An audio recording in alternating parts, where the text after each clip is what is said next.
नमस्कार। 10th class हमारा chapter चल रहा है संसाधन और विकास। इसमें कल हमने 5 क्वेश्चन किए लघु उत्तरीय। आज क्वेश्चन नंबर हमारा 6 है। संसाधनों का अगर हमने ज़्यादा उपयोग किया तो क्या समस्याएं ख़त्म हो सकती है। तो जैसे जीव जंतु पेड़ पौधे ये संसाधन हैं, अगर इनका हमने ज़्यादा यूज किया तो धीरे धीरे इनकी प्रजातियां लुप्त हो जाएगी। कई प्रजातियां तो लुप्त हो भी चुकी है, कई लुप्त होने के कगार पर पहुंच चुकी है। तो आगे चलकर ये समस्याएं खड़ी हो जाएगी। पेड़ पौधों की, जीव जंतुओं की प्रजातियां हमें पृथ्वी पर मिलेगी नहीं, पर्यावरण का संतुलन बिगड़ जाएगा, प्रदूषण लगातार बढ़ जाएगा। खनिज जैसे संसाधन का अगर हमने ज़्यादा यूज किया तो खनिज हमारे समाप्त हो जाएंगे। तो फिर हमारे आने वाली जो पीढ़ी है, हमारे आने वाली संतान है, उनको बड़ी समस्याओं का सामना करना पड़ेगा। इसलिए हमें संसाधनों का उपयोग करते समय बड़ा ही ध्यान रखना चाहिए, उचित उपयोग करना चाहिए उनका। सतत पोषणीय विकास से क्या अभिप्राय है?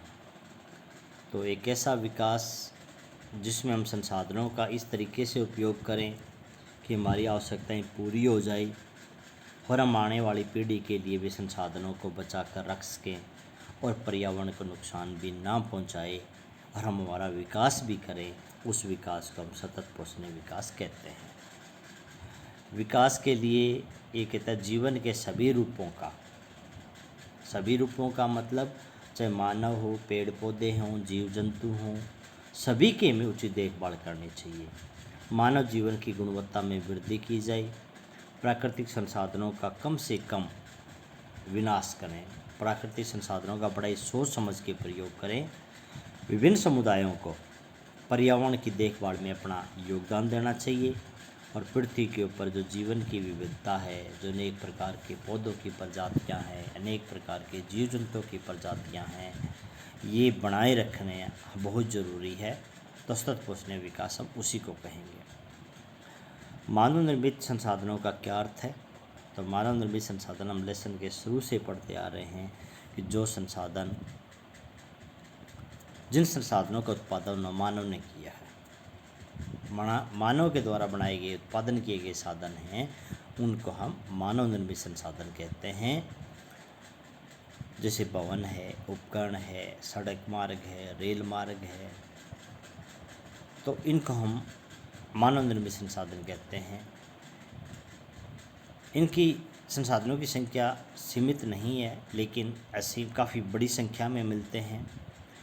मानव निर्मित संसाधनों, प्राकृतिक संसाधनों की तुलना में मानव निर्मित संसाधनों का महत्व लगातार बढ़ता जा रहा है, क्योंकि मानव निर्मित संसाधन है ये उत्पादन बढ़ाने में योगदान दे रहे हैं। उदाहरण के लिए जो भौतिक पूंजी होती है, पूंजी दो प्रकार की होती है, क्रियाशील पूंजी होती है, एक भौतिक पूंजी होती है।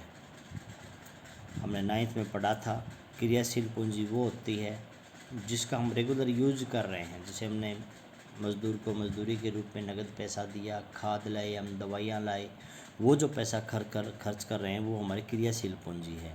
लेकिन हम कोई उपकरण लाए हैं, मशीन लेकर आए हैं, हम ट्रैक्टर लेकर आए हैं, हम जो उपकरण है या भवन बनाया है वो भौतिक पूंजी है। तो उत्पादन के लिए भौतिक पूंजी का बहुत ज़रूरत है। आज उत्पादन बढ़ाने में मानव की टेक्निक का बहुत बड़ा योगदान है।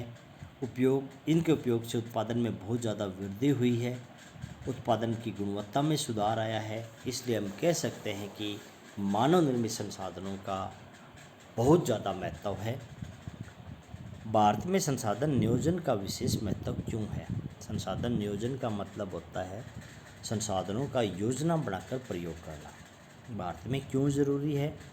क्योंकि भारत में जो संसाधनों का जो वितरण है ना, वो असमान है। देश में कई एक क्षेत्र ऐसे हैं जहाँ संसाधनों की बहुत ज़्यादा कमी है, कई एक क्षेत्र ऐसे हैं जहाँ संसाधन बहुत बड़ी मात्रा में है। जैसे छत्तीसगढ़, झारखंड, मध्य प्रदेश खनिजों का भंडार है, और अरुणाचल प्रदेश में जल का भंडार है, वहाँ जल ज़्यादा है। परंतु ये कहता है कि आधारभूत ढांचे के लिए सभी चीज़ों का होना ज़रूरी है। राजस्थान में सौर ऊर्जा, पवन ऊर्जा का विकास किया जा सकता है, लेकिन वहाँ पानी की कमी है। कहीं खनिज है, वहाँ किसी और चीज़ की कमी है।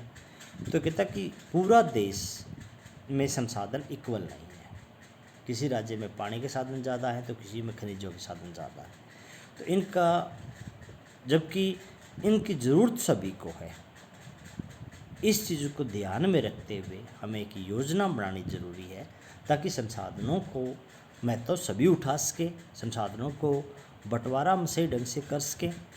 इसलिए हमें संसाधनों की प्रयोग करते समय योजना बनानी बहुत ज़रूरी है।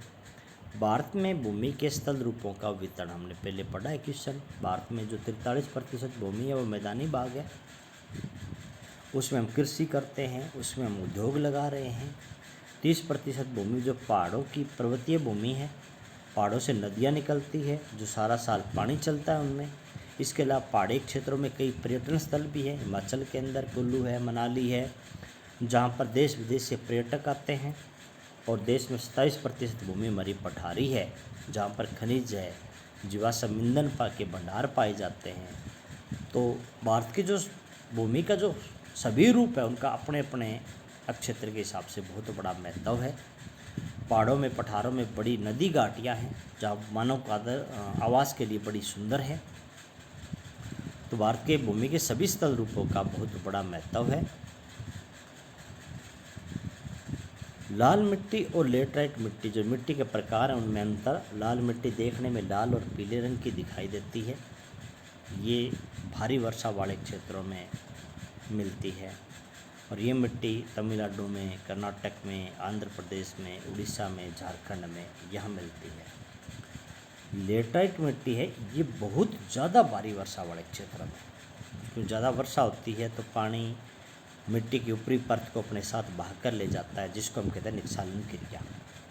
इससे जो उपजाऊ मिट्टी की परत है वो पानी के साथ चली जाती है। पीछे जो मिट्टी बचती है वो कम उपजाऊ होती है, उसमें केवल घास और झाड़ियाँ ही उग पाती है, उसको हम लेटराइट मिट्टी कहते हैं। कर्नाटक में भी कुछ है, केरल में, उड़ीसा में, असम में, मेघालय के कुछ भागों में लेटराइट मिट्टी पाई जाती है। मानव के लिए संसाधन क्यों जरूरी है, बात बार बार की जा रही है। मानव के लिए संसाधन बहुत ज़रूरी है। मानव के लिए किसी भी देश की अर्थव्यवस्था की रीढ़ की हड्डी होते हैं संसाधन। देश की अर्थव्यवस्था को संसाधन मजबूत बनाते हैं। उदाहरण के लिए हम देखते हैं कि जो आदि मानव था वो अपने भोजन के लिए प्राचीन पौधों जानवरों पर निर्भर था, या तो जानवरों को मार कर खाता था या पौधों से कोई चीज़ें तोड़ कर खाता था। उसके बाद औजार का प्रयोग करने लगा, उसके बाद नई नई टेक्निक आने लगी, उसके बाद उसने कई चीज़ों का उत्पादन करना, पैदा करने भी शुरू कर दी। उसके बाद उसने प्राकृतिक संसाधनों का प्रयोग करना शुरू कर दिया, उसके बाद उसने कृषि करनी शुरू कर दी। तो संसाधनों ने मानव की अर्थव्यवस्था के विकास का आधार बना दिया। मानव प्राणी के लिए सभी संसाधन बहुत ही ज़रूरी है, क्योंकि बिना संसाधनों के हम मानव का विकास या मानव के अस्तित्व को भी कल्पना नहीं कर सकते और न ही मानव का विकास हो सकता। तो मानव के लिए संसाधनों का होना बहुत ज़रूरी है। तो ये 12 तक आप क्वेश्चन याद करोगे और क्वेश्चन नंबर 12 ही आप राइट करोगे, यह आज का आपका काम है। धन्यवाद।